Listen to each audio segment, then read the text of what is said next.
Hello, my name is Mia Clementi, and I'm pursuing a degree in conservation with a minor in biology. For my senior seminar project, I decided to do research on the effects of agricultural atrazine contamination in the watersheds of the Midwestern United States. So, pesticides have been used for decades as a management tool in agriculture. Specifically, herbicides are used to control pest plants. Atrazine has been used in America since 1958. It is the most heavily utilized herbicide in the United States. We also see similar popularity in Canada. Atrazine is used to manage broadleaf and grassy weeds, specifically on corn, sorghum, and sugarcane most commonly, but can also be recreationally used on turf in parks, golf courses, and school grounds. Regulation of atrazine has occurred since the beginning, but over the years we've seen stricter and stricter rules. Atrazine is regulated by the United States Environmental Protection Agency, or the US EPA, under the Federal Insecticide, Fungicide, and Rodenticide Act, otherwise known as FIFRA. FIFRA regulates all pesticides sold or distributed in the United States, and it requires them to be registered and undergo strict, strenuous investigation to ensure that there's no unreasonable harm being caused by the contaminant to human health and the environment. This occurs on a 15-year rotation.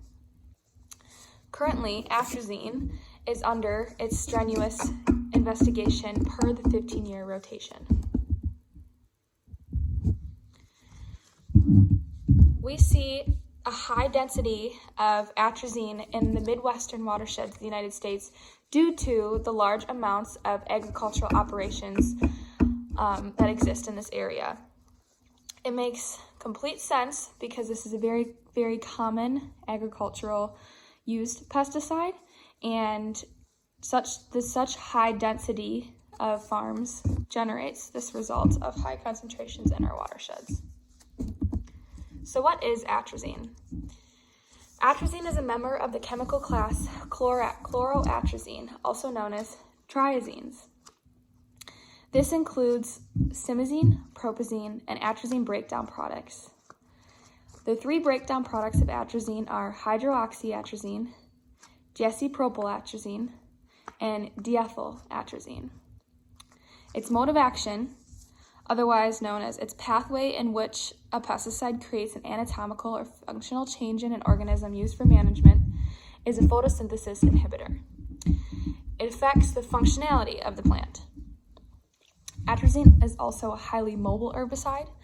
It often travels through water. And it is also considered an incredibly persistent herbicide, meaning that it lasts a lot longer within the soil. It has been detected within soils 22 years after application of the herbicide before. So we know that it lasts a long time in the system. So this figure depicts the high density of atrazine use in the Midwestern United States due to the amount of agricultural operations located in this part of the country. As you can see, the use of atrazine per square mile is very, very dense in the Minnesota, Iowa, Illinois, Wisconsin region.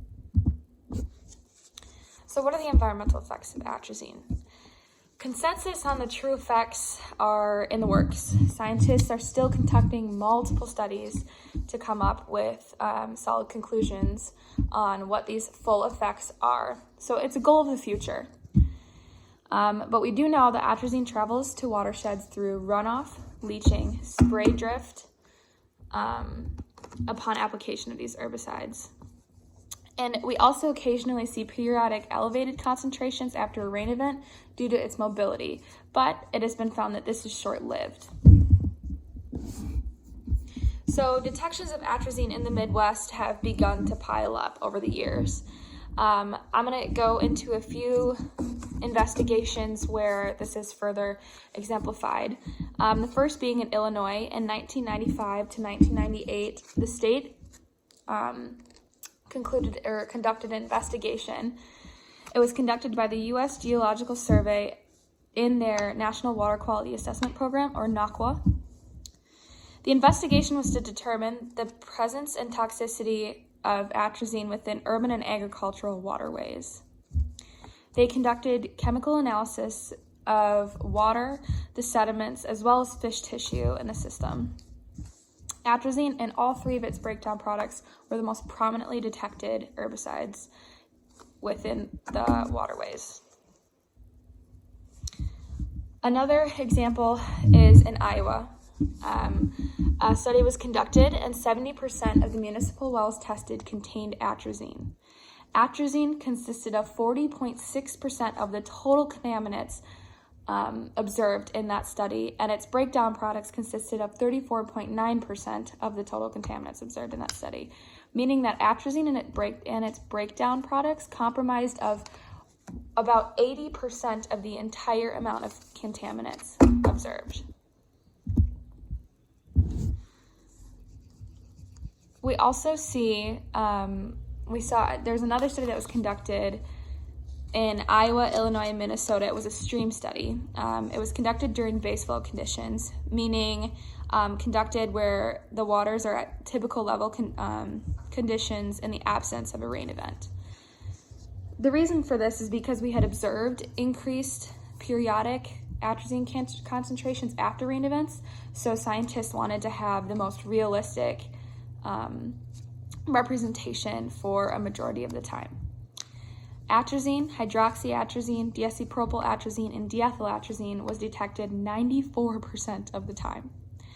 Concentrations on average came up around 0.17 micrograms per liter. Now, although this isn't a high concentration of atrazine, it also highlights its persistence in the system, which is what scientists were really intrigued with. Another study was conducted in the Upper Great Lakes. Samples were collected from surface scrub and core sediments to determine what herbicides are present in the system. These samples were collected from Lake Michigan, Lake Superior, and Lake Huron. Atrazine, simazine, and its breakdown products were found in these samples. The overall results is scientists found that the net amount of contaminants decreased when moving north or south to north. They also found that as latitude increases, the ratio of breakdown products of atrazine also increased, and herbicide concentration increased with depth into the sediment. So this led scientists to be able to conclude that they think the transition to the breakdown products from atrazine occurred actually in the air. And their results also concluded how mobile this pesticide is within a system. So this graph shows the annual mean concentrations of atrazine in streams from agricultural practices in the year 2007. So again, you can see that the really, really, really high concentrations is very localized to the Midwestern region of the United States. So next, I'm going to go into some case studies that are a little bit more specific and go deeper into the investigation of the effects of atrazine on watersheds. The first case study that I'm going to talk about is the U.S. EPA's investigation of atrazine. So in 2003, the development of a monitoring program called the Atrazine Ecological Exposure Monitoring Program was created. It was created by as a requirement of the interim re-registration eligibility decision. So as per each 15-year rotation, they're also required to make interim decisions on how to manage that pesticide during the time that it's being studied to ensure that if negative effects are found in the study, they were mitigated as much as possible while scientists were conducting experiments. So that's what this interim re-registration decision is, and that's where this monitoring program was developed in 2013 as a product of that. This program assesses the atrazine levels of streams, specifically in watersheds where atrazine is very prominently used in ag operations.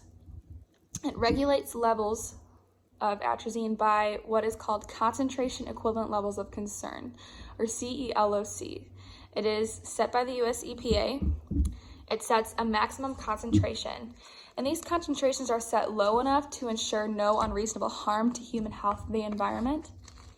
The current CELOC set by the EPA is 10 parts per billion as a 60-day average concentration. If at any point within that 60-day average, the concentration is higher than that 10 parts per billion, mitigation is required.